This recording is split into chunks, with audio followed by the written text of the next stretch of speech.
South Indian cinema Kantara chapter 1 हा चित्रपट सध्या खूप चर्चेत आहे. याआधीचा कांतारा द लीजंड हा चित्रपटही चर्चेत राहिला होता. या चित्रपटानेही प्रेक्षकांची मने जिंकली आणि बॉक्स ऑफिसवर रेकॉर्ड ब्रेक कमाई केली होती. आता कांतारा चॅप्टर 1 या चित्रपटाची चर्चा सगळीकडेच होताना दिसत आहे. या चित्रपटाविषयी आपण आज माहिती जाणून घेणार आहोत. कर्नाटकामधील किनारपट्टीच्या परिसरात विशेषतः तुळुनाडू संस्कृतीमध्ये पंजुर्ली आणि गुलिगा या दैवतांची परंपरा दिसून येते. बुथाकोला या नृत्य परंपरेत या देवतांचा आविष्कार होतो, जिथे कलाकार देवत्व धारण करून लोकांच्या समस्या ऐकतात आणि न्याय देतात. या सर्व परंपरांचा गाभा एकच आहे की निसर्ग देवो भव, म्हणजेच निसर्गाला देव मानून त्याचा सन्मान करणं आणि गावाचं समाजाचं रक्षण करणं होय. ऋषभ शेट्टी यांनी स्वतःच्या नावाच्या अर्थाप्रमाणेच ऋषभ अवतारात तो कथा बीजाच्या स्वरूपात फुलवला आहे. ही दंतकथा त्यांनी अक्षरशः जिवंत केली आहे, ज्याला स्वतःचा असा भाव आणि श्वास आहे. 140 कोटी रुपयांच्या निर्मिती मूल्यामध्ये दैदिप्यमान कांतारा त्यांनी प्रेक्षकांसमोर उभा केला आहे. सिनेमॅटिक आणि तांत्रिक बाजूनी तो अव्वल आहेच, शिवाय एका उत्कंठापूर्ण कादंबरीप्रमाणे तो लिहिलाही गेला आहे. नाट्य आणि अद्भुत ॲक्शन यांचे सुयोग्य मिश्रण या चित्रपटात आहे. धीरगंभीर नाट्य, एका मागोमाग येणाऱ्या लढाया, आनंद, आवेग यांसारख्या कलेतील नवरसांचा धडाका यांनी आपण चक्रावून जातो. शेवटी काहीतरी असं घडतं जे कल्पनेच्याही पलीकडचं असतं. आपण केवळ थक्क होऊन जातो.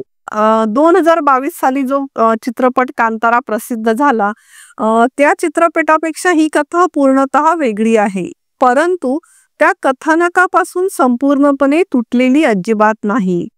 कथेच्या केंद्रस्थानी बेरमी नावाचा तरुण, ज्याची भूमिका स्वतः ऋषभ शेट्टीजीनी यांनी जबरदस्त ताकदीने साकारली आहे. कथा सुरू होते कदंब वंशातील एका आततायी राजापासून. त्याची सत्तेची भूक इतकी विकराळ की तो संपूर्ण जंगल आपल्या अधिपत्याखाली आणू पाहतो. त्यात कांताराचा दैवी परिसरही असतो. परंतु कांताराच्या भूमीचे रक्षक पंजुर्ली देव आणि गुलिगा देव हे राजाच्या लालसेसमोर भक्कमपणे उभे ठाकतात. राजाला अलौकिक कोपाचा सामना करावा लागतो. काळ पुढे सरकतो आणि आपण येतो बांग्रा राज्यात. येथे निर्दयी राजशेखर सत्तेवर येतो, म्हणजेच गुलशन देवय्या.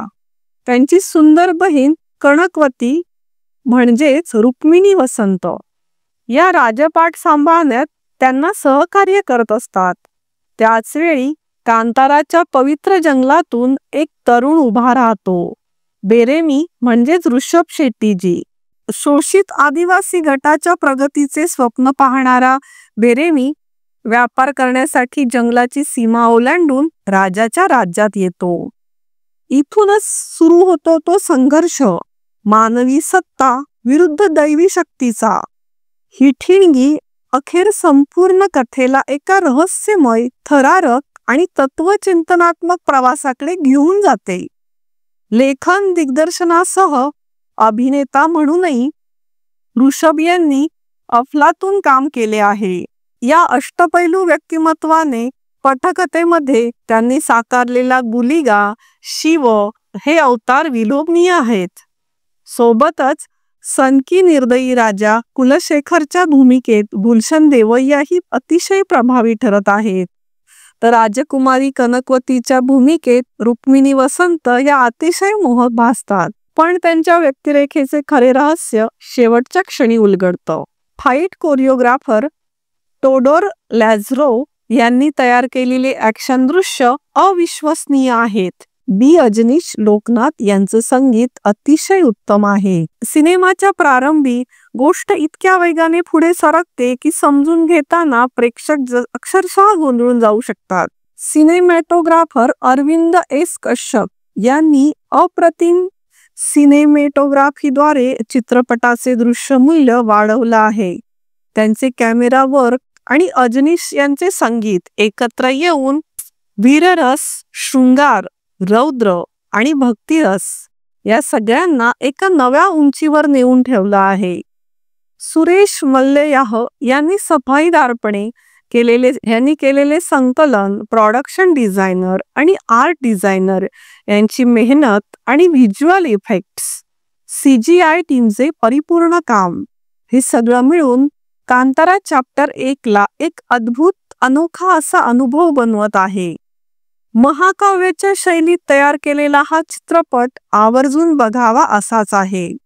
आपल्या भारतीय संस्कृतीत निसर्ग देवो भव असे म्हटले आहे. म्हणजे काय तर निसर्गात देव पहा. त्यामुळे काय होते की आपण निसर्गाचा भाग आहोत याची जाणीव राहते. आपण निसर्गाची काळजी घ्यायला लागतो.